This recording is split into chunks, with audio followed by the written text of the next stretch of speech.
చూడడానికి ఇంత యమ్మీగా కనిపిస్తున్న ఈ క్యారెట్ కప్ కేక్స్ చేయడం చాలా ఈజీ.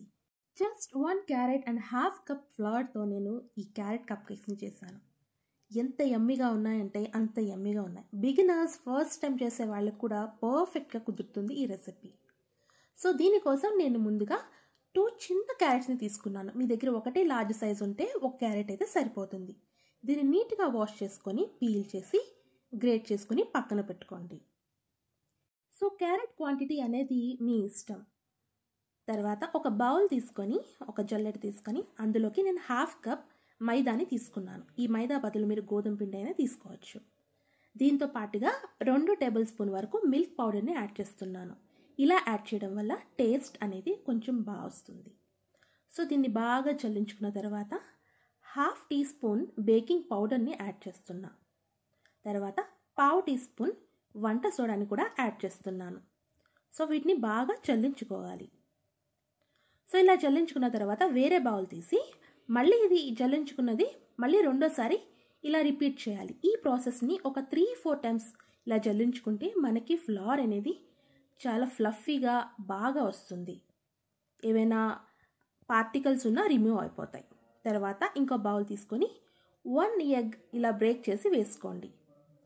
నేను హాఫ్ కప్ ఫ్లవర్కి హాఫ్ కప్ షుగర్ పౌడర్ని తీసుకుంటున్నాను. ఇదైతే కరెక్ట్గా సరిపోతుంది. ఫస్ట్ ఎగ్ని ఈ విధంగా బీట్ చేసుకోండి. సో హై స్పీడ్లో పెట్టి కొంచెం కొంచెంగా పౌడర్డ్ షుగర్ని వేసుకుంటూ ఈ విధంగా బీట్ చేసుకోవాలి. మనకి ఇది లైట్గా ఫ్లఫీగా అయిపోయేంత వరకు ఈ విధంగా మనం దీన్ని బీట్ చేస్తూ ఉండాలి. తర్వాత ఫ్లేవర్ కోసం నేను ఇక్కడ 3 to 5 డ్రాప్స్ వరకు వెనీలా ఎసెన్స్ని యాడ్ చేసి తర్వాత మన డ్రై ఇంగ్రీడియంట్స్ అయినా సిఫ్ట్ చేసుకున్న ఈ మిక్స్చర్ని నేను ఇందులోకి యాడ్ చేసి కట్ అండ్ ఫోల్డ్ మెథడ్లో మిక్స్ చేస్తున్నా. సో ఇలా చేయడం వల్ల ఎయిర్ గ్యాప్స్ అనేవి ఫామ్ అవ్వకుండా ఉంటాయి.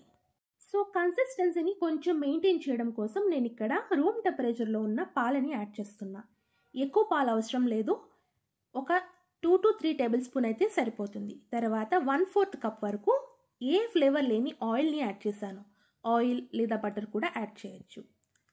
లాస్ట్లో మనం తురుపు పెట్టుకున్న క్యారెట్ ముక్కని కూడా యాడ్ చేద్దాం. ఇది నాకు హాఫ్ కప్ వరకు వచ్చింది. సో ఇది యాడ్ చేసుకొని ఈ విధంగా కలుపుకోవాలి. క్యారెట్ ఫ్లేవర్ ఎక్కువ కావాల్సిన వాళ్ళు ఎక్కువ కూడా యాడ్ చేసుకోవచ్చు. లాస్ట్లో నేను స్వీట్ని బ్యాలెన్స్ చేయడం కోసం పించ్ ఆఫ్ సాల్ట్ లైట్గా ఉప్పు వేస్తున్నాను అంతే. జస్ట్ చిటికెడు వేస్తే సరిపోతుంది. కన్సిస్టెన్సీ అనేది ఈ విధంగా ఉండాలి.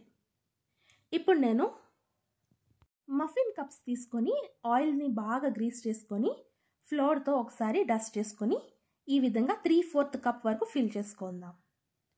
సో ప్రీ హీట్ చేసిన కుక్కర్లో అయినా బేక్ చేసుకోవచ్చు. అండ్ నేను అవెన్లో బేక్ చేస్తున్నా. లాస్ట్లో కొంచెం క్యారెట్ తురిమిని ఇలా పైన వేస్తున్నాను. సో ప్రీ హీట్ చేసిన అవెన్లో 180 degrees 12 to 15 minutes సరిపోతుంది బేక్ చేయడానికి. అండ్ ప్రీ హీట్ చేసిన కుక్కర్లో కూడా సేమ్ 15 minutes అయితే సరిపోతుంది. ఇలా బేక్ చేసుకున్న తర్వాత ఒకసారి టూత్ పిక్తో లేదా ఇలా స్టిక్తో మనం చెక్ చేసుకుంటే మన యమ్మీ క్యారెట్ కప్ కేక్స్ రెడీ అయిపోతుంది. సో మీరు కూడా ట్రై చేయండి. ఎంత ఫ్లఫీగా ఉంటాయి అంత ఫ్లఫీగా వస్తాయి. సో ఎగ్ ఇష్టం లేని వాళ్ళు ఎగ్ బదులు ఒక పావు కప్ వరకు రూమ్ టెంపరేచర్లో ఉన్న పెరుగును వాడండి, సరిపోతుంది. ఫస్ట్ టైం చేసినా కూడా చాలా ఫ్లఫీగా చాలా బాగా వస్తాయి. మీరు కూడా ట్రై చేయండి.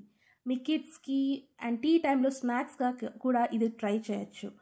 అండ్ ఇది ఎయిర్ టైట్ కంటైనర్లో కూడా స్టోర్ చేసుకొని ఒక 3 to 5 days వరకు మనం తినొచ్చు. ఇంగ్రీడియంట్స్ అన్నీ నేను డిస్క్రిప్షన్ బాక్స్లో ఇస్తాను, చెక్ చేయండి. ఈ వీడియో నచ్చితే లైక్ చేయడం మర్చిపోవద్దు. అండ్ నా ఛానల్ని సబ్స్క్రైబ్ చేయడం మర్చిపోవద్దు. Thanks for watching. Like, share and subscribe.